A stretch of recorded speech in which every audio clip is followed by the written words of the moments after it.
सवाल क्या दिया ध्यान से देखना। अनुपात a1/a2, b1/b2 और c1/c2 की तुलना करके ज्ञात कीजिए कि समीकरण 4/3x + 2y = 8 और 2x + 3y = 12 के संगत यूं जो है संगत हैं या असंगत हैं ये बताना है। तो देखिए संगत और असंगत की पहचान क्या होती है। पहले समीकरण लिख लेते हैं a1/a2, b1/b2 और c1/c2। समीकरण दे रखी है हमें 4/3x + 2y = 8। इस समीकरण को पहले संतुलित कर लेंगे। इसमें देखो 4/3x है 3 4/3 है y के रूप में समीकरण नहीं रखेंगे। ठीक है, पहले समीकरण को हम सिंपल कर लेंगे। तो इसमें क्या करेंगे, ये 3 जो लिखा हुआ है इसके नीचे 1 मान के इसका और 3 का एक एलसीएम ले लेंगे। तो एलसीएम कितना आएगा इसका 3 आएगा। ठीक है, तो ये 4x रहेगा प्लस 1 से 3 और 3 दूनी कितना आएंगे 6 बराबर 8। ये हो जाएगा 4x + 6y बराबर 15 मल्टीप्लाई जाएगा 8 दिया 24। 4x + 6y - 24 बराबर 0। इसे मान लें समीकरण सही है। और समीकरण दे रखी है इसमें 2x + 3y 2x + 3y और -12 बराबर 0। ये समीकरण 2 हो। ठीक है, अब देखिए हमें तुलना करनी है इसकी। समीकरण 1 की तुलना करो। समीकरण 1 की तुलना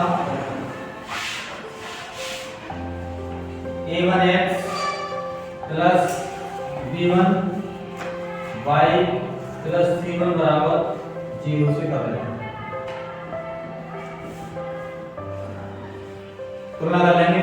समीकरण 1 की तुलना इस वाले समीकरण से कर लेंगे। a1x यहाँ भी x है और यहाँ भी x है। a1 का मान कितना हो जाएगा यहाँ से 4।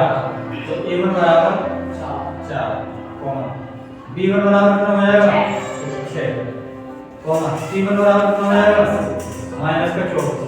चिन्ह सहित रहेंगे, चिन्ह नहीं छोड़ना है। ठीक है, चिन्ह सहित लेते हैं। अब समीकरण 1 की तुलना करते हैं और समीकरण 2 की तुलना करो। समीकरण 2 की तुलना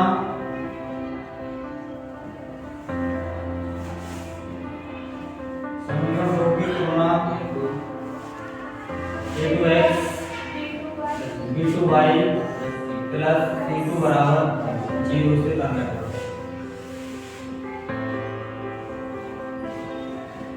a2 का मान कितना हो जाएगा 2,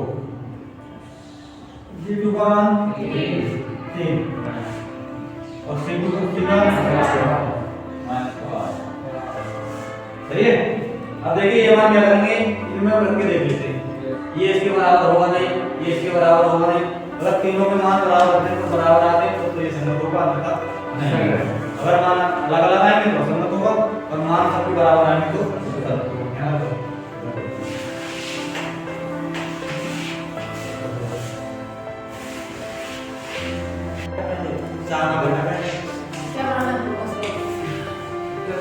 सही है।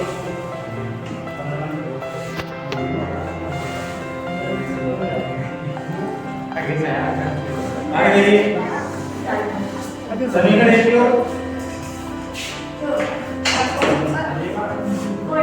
समीकरण 1 की और समीकरण 2 की क्या करेंगे, कंपेयर करेंगे, तुलना करते हैं। a1/a2 इनके मान लगा देंगे। a1 और a2 के a1 का मान कितना था 4 और a2 का मान कितना था 2 से काट देंगे 2 में 2 में 4 बराबर आ जाएगा 2/1। इसी तरह से लगा देंगे b1 और b2 के मान।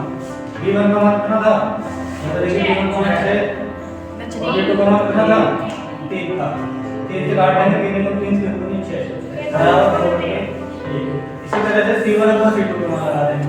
c1 का मान कितना है -24 और c2 का मान कितना है -12। के माइनस का 12 माइनस के माइनस कैंसिल 12 का 12 c1 और c2 बराबर 2/1। क्या होगा ये संज्ञा लिख देंगे।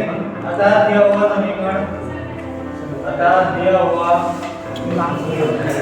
समीकरण समीकरण संगत है। संगत है। असंगत होगा तो इनके मान डिफरेंस आते, ठीक है। असंगत जब होता तो इनके मान क्या होते, डिफरेंस होते।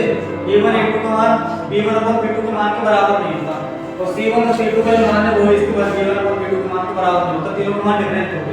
लेकिन जब संगत होगा तो सभी के मान समान होंगे, तो वो संगत है।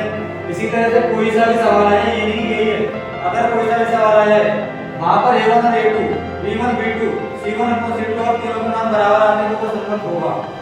अगर एग्जाम देने जा रहे हो, एग्जाम में ये क्वेश्चन है कि निम्न को सिद्ध कीजिए कि निम्न के मान संगत होंगे या नहीं होंगे, तो क्या करेंगे, इनकी तुलना करेंगे पहले, ठीक है। तुलना करने के बाद हमें पता चलेगा कि इनके मान समान आए या नहीं आए। ये पेपर में सवाल यही होगा, लेकिन इसकी संख्या बदली हुई हो सकती है, कि डिफरेंस संख्या आ सकती है।